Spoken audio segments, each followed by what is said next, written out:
Assalamualaikum warahmatullahi wabarakatuh. Halo semuanya, perkenalkan nama saya Kisha Nindya Pratiwi dengan NIM P17410251017. Saya merupakan mahasiswi D3 Rimika dari Poltekkes Kementerian Malang. Nah, pada kesempatan kali ini saya akan menjelaskan bagaimana sih mengelola rekam medis elektronik yang merupakan bagian penting dari transformasi digital di bidang kesehatan saat ini. Oke, baik. Jadi di samping saya ini ada beberapa materi yang akan saya sampaikan nantinya. Ini judulnya adalah pengelolaan rekam medis elektronik oleh saya sendiri, Kisha Nindya Pratiwi. Oke, sebelum kita masuk ke pembahasan inti, apakah teman-teman tahu rekam medis itu apa?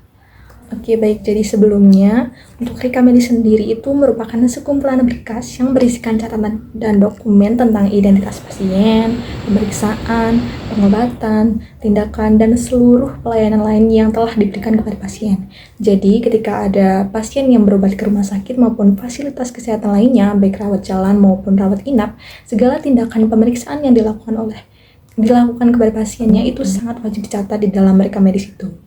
Nah, nantinya rekam medis tersebut akan menjadi dasar pengobatan selanjutnya. Dan perlu diingat juga bahwa rekam medis pasien itu sifatnya sangat rahasia. Jadi tidak semua orang memiliki akses untuk melihat catatan yang ada dalam rekam medis tersebut. Dan sekedar informasi juga, jika ada yang ingin meminta rekam medis, kita sebagai PMIK tidak secara belak-belakan langsung menyerahkan rekam medisnya kepada orang tersebut, tapi kita sebagai PMIK akan menyerahkan resume medisnya saja karena rekam medis pasien itu sangat bersifat rahasia sekali.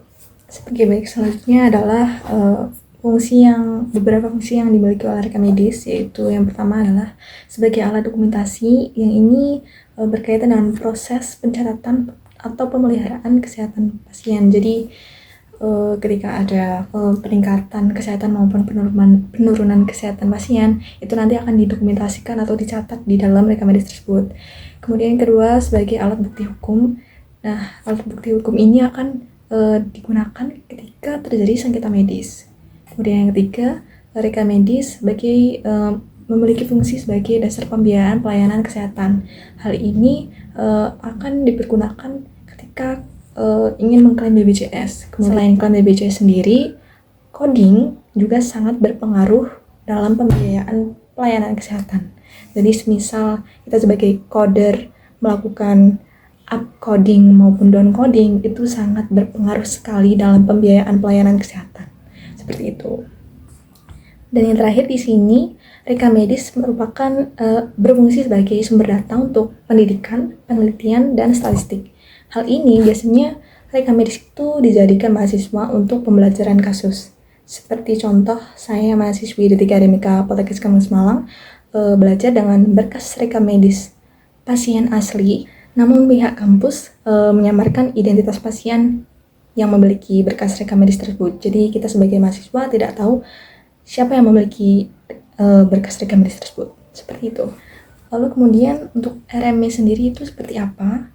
Jadi RME itu adalah revolusi dari RMM atau rekam medis manual menjadi rekam medis yang dibuat dengan menggunakan sistem elektronik yang diperuntukkan bagi penyelenggaraan rekam medis ini. Jadi RME ini menjadi bagian dari sistem informasi di fasilitas pelayanan kesehatan untuk meningkatkan efisiensi dan kualitas pelayanan. Dan selanjutnya di sini dasar hukum rekam medis elektronik. Berdasarkan Peraturan Menteri Kesehatan Nomor 24 Tahun 2022 tentang rekam medis menyatakan bahwa seluruh fasilitas pelayanan kesehatan harus menyelenggarakan rekam medis elektronik sesuai dengan ketentuan dan peraturan menteri ini paling lambat dilaksanakan pada tanggal 31 Desember 2023. Dan implementasi rekam medis elektronik ini juga menjadi langkah penting dalam digitalisasi sistem kesehatan nasional.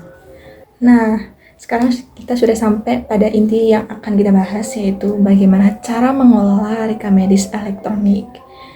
Jadi yang pertama itu kita akan melakukan pengumpulan data pasien. Jadi pengumpulan data pasien ini merupakan tahap awal pengisian data pasien ke dalam sistem. Biasanya ini dilakukan ketika dilakukan saat pasien melakukan pendaftaran di TPP. Jadi pasien daftar, kita sebagai PMIK akan menginput nama, NIK, alamat, dan semua identitas pasien tersebut. Dan biasanya identitas pasien tersebut bisa kita peroleh dari kartu identitasnya seperti KTP, seperti itu. Dan selain di pendaftaran pasien, perawat juga ikut berkontribusi dalam pengumpulan data pasien ini. Ketika perawat menginput tanda vital atau yang sebelumnya sudah saya sebutkan, bahwa rekam medis juga sebagai alat dokumentasi yang mana ketika perawat menginput tanda vital, semuanya akan didokumentasikan ke dalam rekam medis tersebut.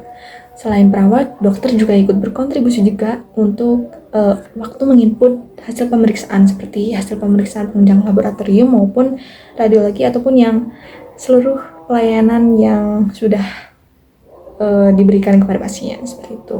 Kemudian yang kedua adalah tahap pengolahan dan analisis data, yang mana data yang sudah dikumpulkan tadi akan diolah menjadi informasi yang bermakna.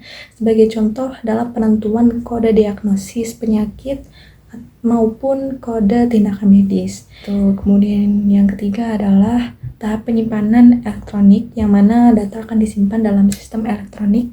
Biasanya data itu akan disimpan di dalam database atau server. Sebagai contoh, data pasien itu akan tersimpan di server rumah sakit dan tidak lagi menggunakan kertas atau berwujud dokumen yang begitu tebal.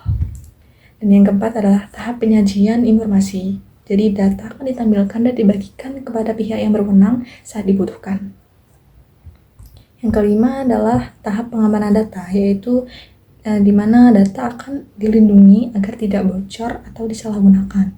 Dan sebagai contoh sendiri, RMI sendiri memiliki fitur pembatasan hak akses pengguna. Jadi ada juga fitur dengan login dengan username dan password. Jadi tidak semua orang bisa mengakses rekam medis elektronik tersebut jika tidak mengetahui username ataupun password yang ditentukan. Jadi kesimpulannya, pengelolaan RMI merupakan proses penting dalam memastikan data pasien itu dapat dikelola secara efektif, mulai dari pengumpulan, pengolahan, penyimpanan, hingga penyajian informasi. Kemudian pengelolaan yang baik harus diperhatikan juga prinsipnya seperti keamanan, kerahasiaan, keutuhan, ketersediaan, dan integrasi data agar informasi yang dihasilkan nantinya akan akurat dan dapat digunakan secara optimal dalam pelayanan kesehatan. Seperti itu.